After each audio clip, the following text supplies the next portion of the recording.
약속하신 하나님의 말씀이었습니다. 자, 여러분, 인간은 어떤 사람의 말을 잘 듣고 잘 따를까요? 어떤 사람의 말을 잘 듣고 잘 따르죠?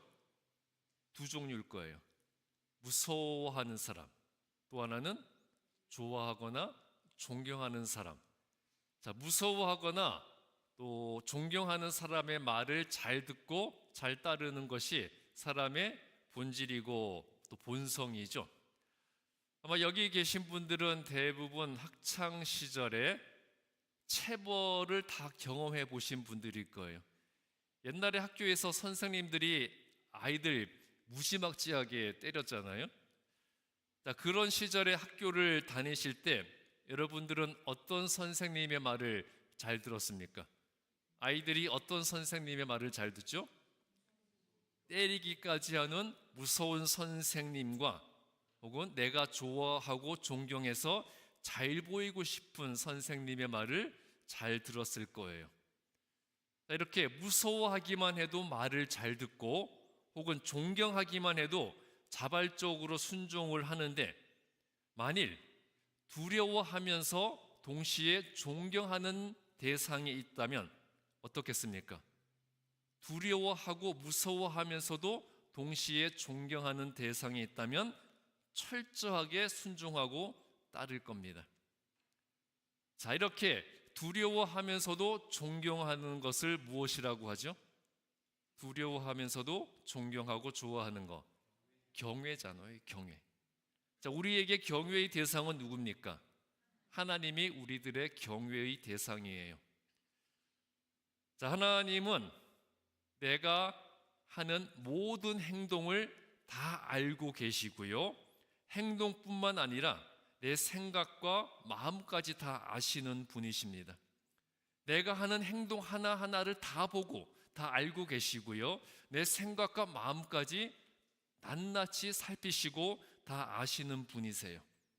그렇게 하나님의 눈에 보인 내 모습에 의해서, 하나님께서 직접 보신 그 내 모습에 의해서 나의 심판과 구원을 결정하시는 분이기 때문에 당연히 두려워해야 하는 분이 되겠죠.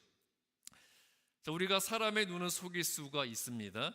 그러나 하나님의 눈은 결코 피할 수가 없어요. 자, 내가 했던 모든 일들 중에 다른 사람들은 아무도 모르고 나만 알고 있던 일들을 다 들켜버리고, 그리고 내 마음까지 사람들에게 낱낱이 다 들켜버린다면 정말 수치스러워서 사람들 앞에 얼굴도 들지 못할 일들이 분명히 많이 있을 겁니다. 사실 우리가 사람들에게, 다른 사람들에게 내 행동과 생각을 안 들켰기 때문에 이렇게 빳빳하게 고개 들고 다닐 수 있는 것이, 만일 내 모든 행동이 다 드러나고 내 생각과 마음까지 낱낱이 다른 사람들에게 다 드러나 있다면 과연 내가 지금처럼 당당하게 따뜻하게 살기는 힘들 겁니다. 자, 그런데 하나님은 우리의 모든 것을 다 알고 계시잖아요. 내가 했던 행동을 다 알고 계시고요, 내 생각과 마음까지 낱낱이 다 알고 계시고 보고 계셨습니다. 그리고 하나님이 보셨던 그것으로, 하나님이 나에 대해서 아시는 그것으로 나를 판단하시기 때문에 우리는 절대적으로 하나님을 의식하고 두려워해야 하는 거예요. 그리고 하나님이 나를 의롭다고 여기실 수 있는 언행을 행하고 거룩한 마음을 가져야 하는 거죠. 또한 하나님은 이 세상 모든 만물을 창조하시고 나를 지으셔서 이 세상에 보내신 분입니다. 그리고 죄인된 나를 구원해 주셨고요, 하나님의 자녀로 선택해 주셨기 때문에 나에게 존경과 경배를 받으시기에 합당하신 분이에요. 자, 그 하나님을 경외한다면, 즉 그 하나님을 두려워하면서도 존경한다면 우리가 마땅히 해야 할 바는 무엇일까요? 하나님을 경외한다 그랬잖아요.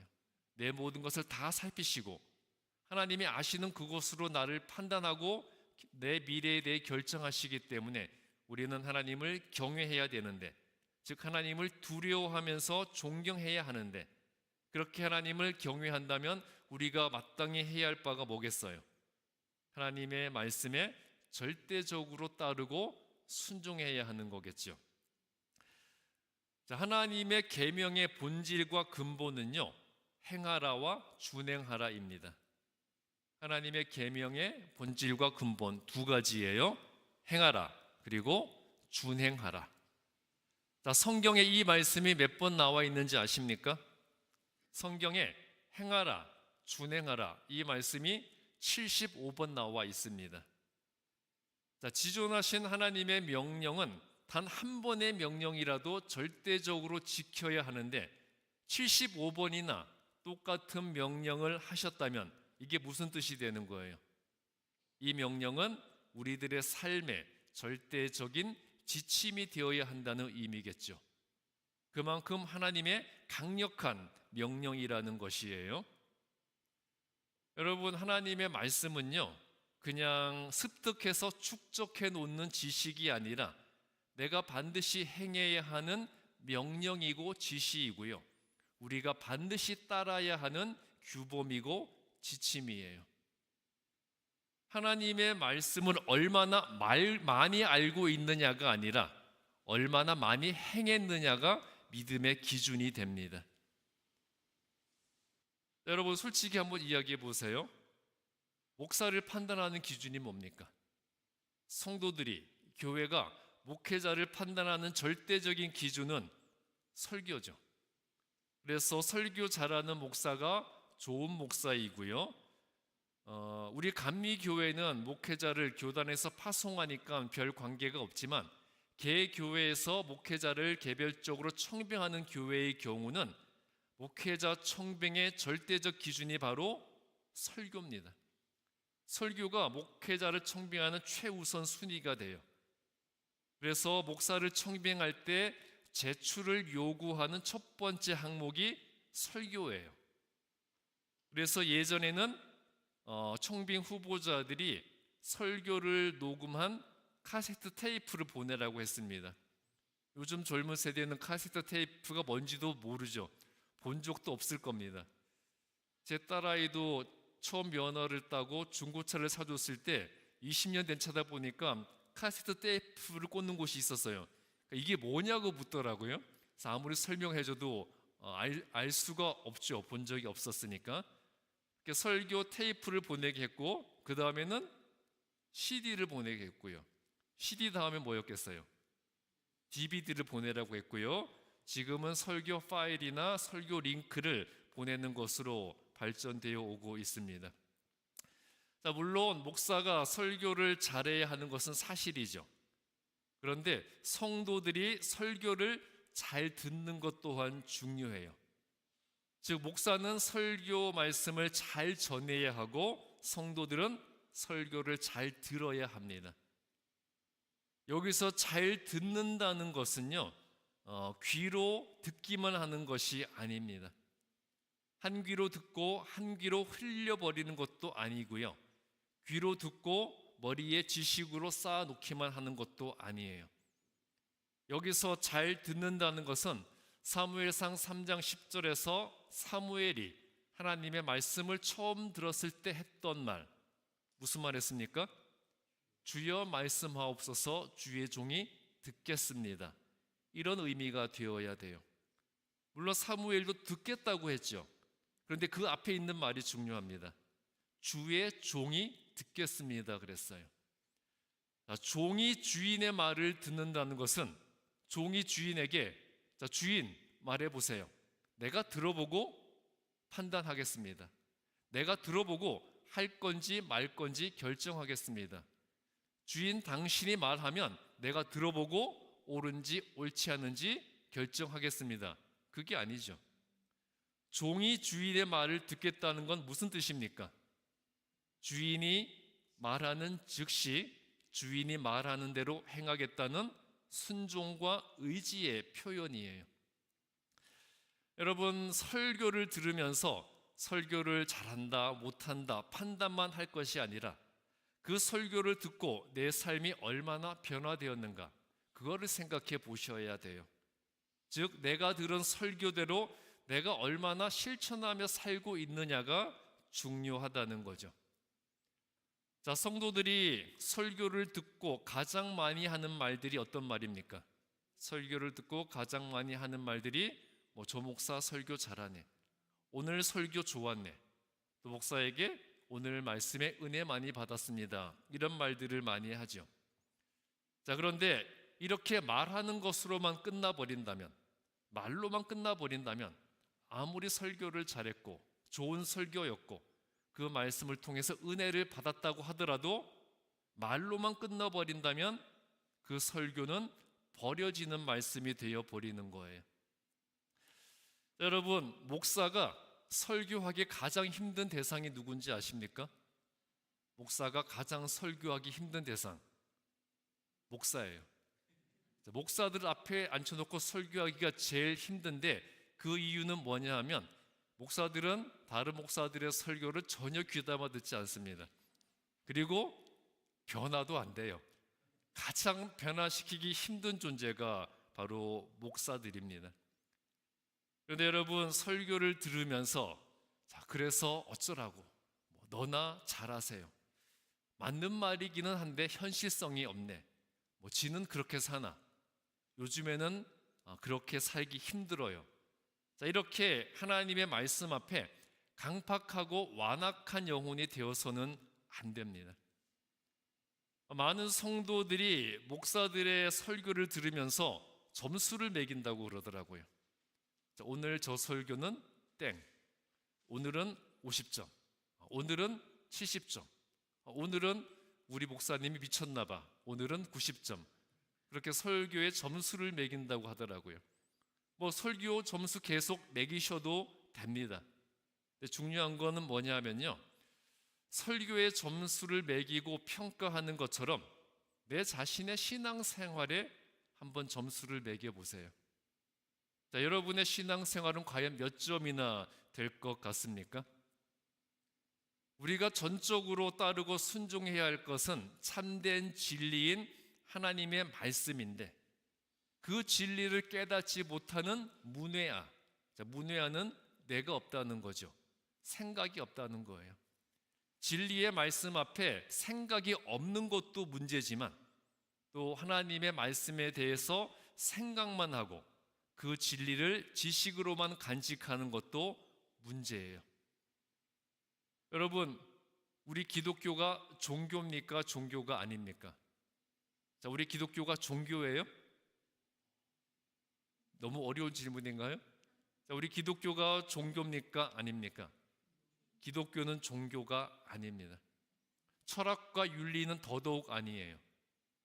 자, 우리 기독교는 종교가 아니고요, 진리이고 지식이 아니라 실천의 덕목이고요, 선택의 영역이 아니라 필수적인 규범과 순종의 영역입니다.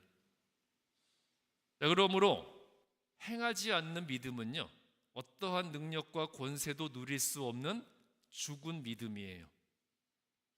마찬가지 이치로 행하지 않는 성도는 영적으로 죽은 성도일 수밖에 없는 것이고요, 행함이 없는 교회는 건물로서의 가치밖에 없는 죽은 교회일 뿐입니다. 자, 나는 행하지 않으면서 다른 사람이 행하지 않는다고 비판하고요, 나는 행하지 않으면서 우리 교회가 아무 일도 하지 않는다고 비난해서는 안 되는 겁니다. 제가 지금까지 목회를 해오면서 교회와 목사를 비판하는 것이 사명인 성도들이 있더라고요. 물론 우리 교회는 없습니다. 다른 교회에서 있었는데요, 그냥 교회 욕하고 목사 비난하는 게 사명인 거예요. 물론 교회와 목사를 비판하면 안 된다는 말 아닙니다. 교회나 목사도 잘못하면 비판을 받아야죠. 그런데 그것이 성도의 사명이 되어서는 안 된다는 겁니다. 자, 우리가 하나님이 원하시면 기꺼이 내 목숨까지 바치겠다는 결단과 기도를 하는 경우가 있죠.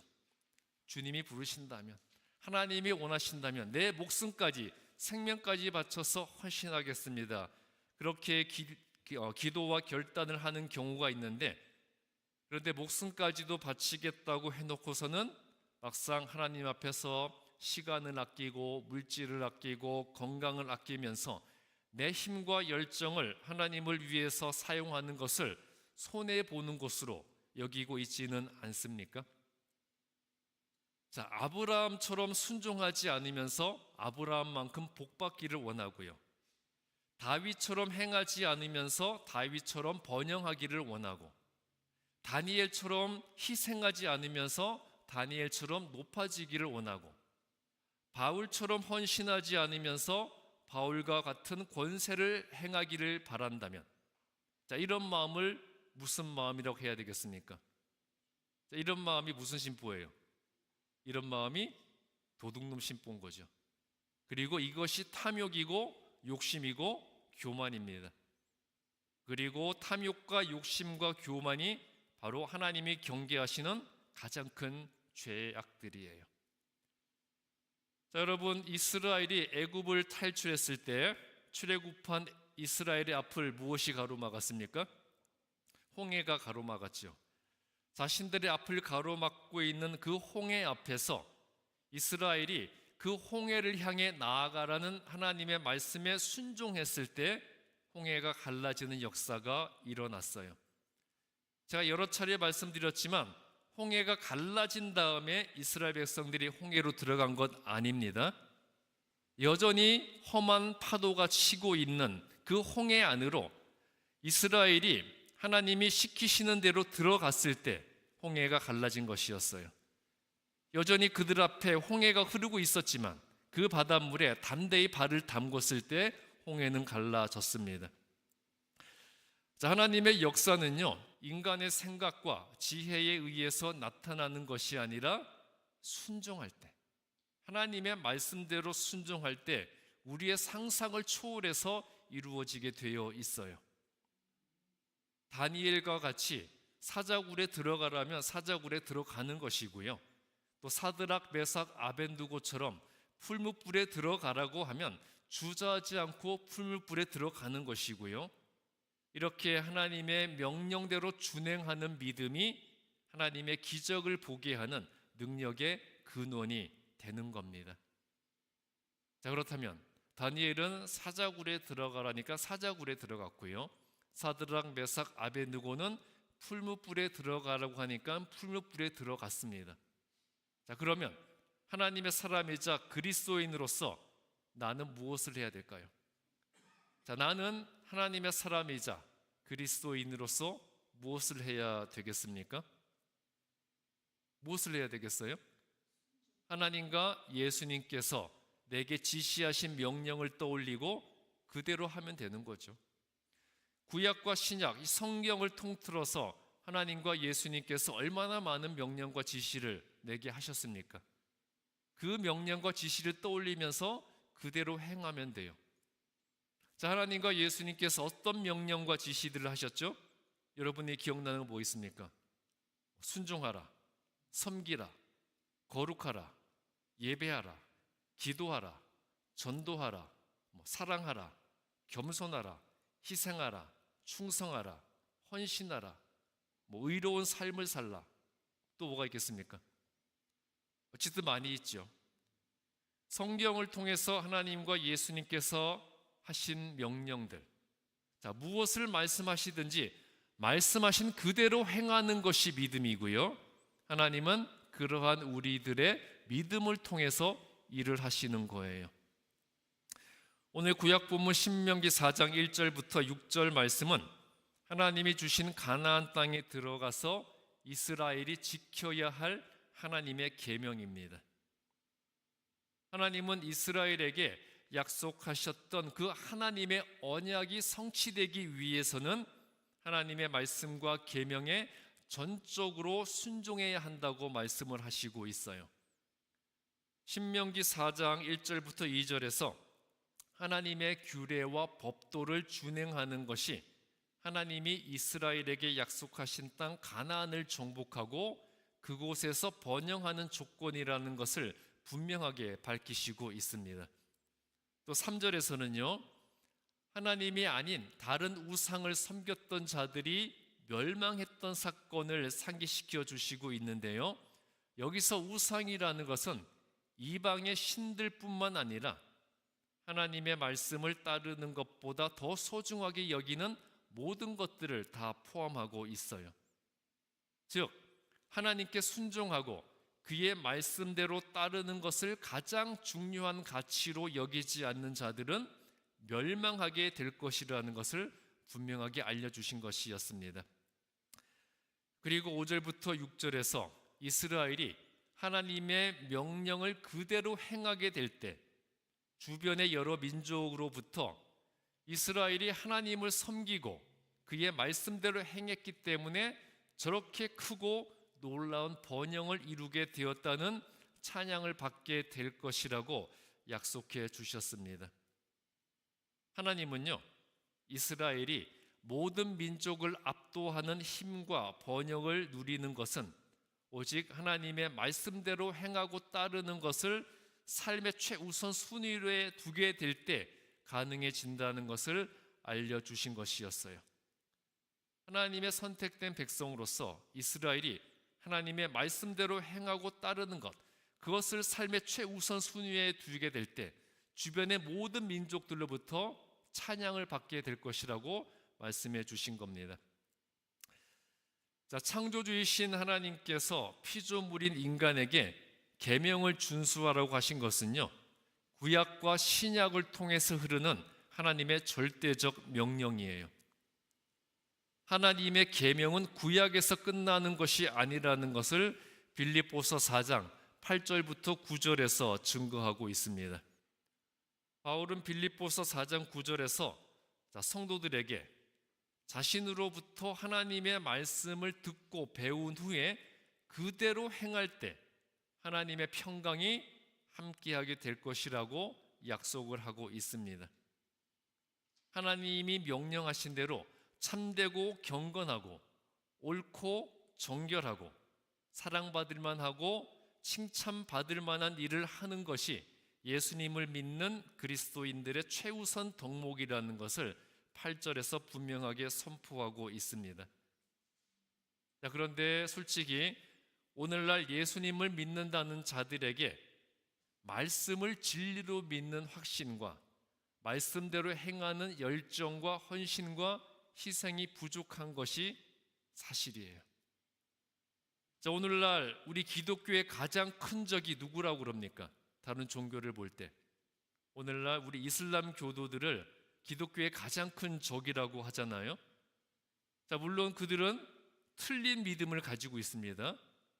그런데 틀린 믿음을 가지고 잘못된 신념을 행하는 데 있어서도 그들은 자신들의 목숨조차 아끼지 않아요.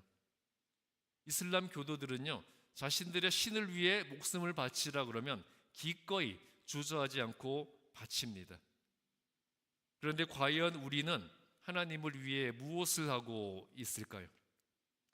자, 내 신앙 생활의 비전이 무엇이고, 내가 교회에 왜 나오고, 내가 예배를 왜 드리고, 봉사를 왜 드리고, 봉사를 왜 하고, 또 직분을 왜 맡았습니까? 자, 왜 교회에 나오고, 왜 예배를 드리고, 왜 봉사하고, 왜 직분 맡으셨습니까? 여러분의 신앙생활의 비전이 뭐예요? 찬송가 311장에 이런 내용이 있습니다.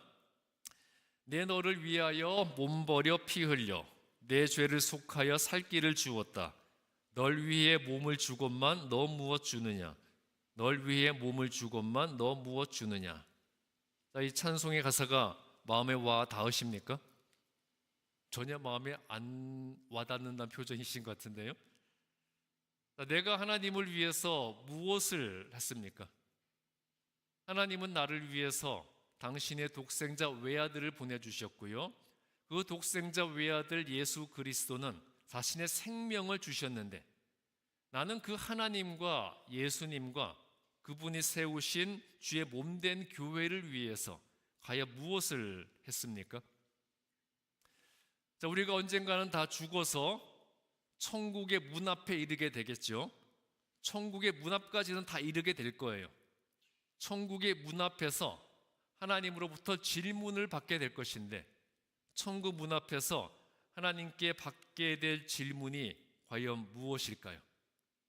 그 천국 문 앞에서 하나님께서 우리에게 하실 질문이 하나님에 대해 무엇을 아느냐, 이 질문일까요? 그렇죠. 하나님에 대해 무엇을 아느냐가 아니라 하나님을 위해서 무엇을 했느냐입니다. 교리를 물어보는 것도 아니고요, 신학 지식도 아니고 세상 지식과 상식은 더더욱 아니에요. 하나님에 대해 아는 지식에 의해서가 아니라 하나님을 위해 행한 일로 판단받게 될 거라는 거죠. 여러분, 정말 솔직히 한번 생각해 보세요.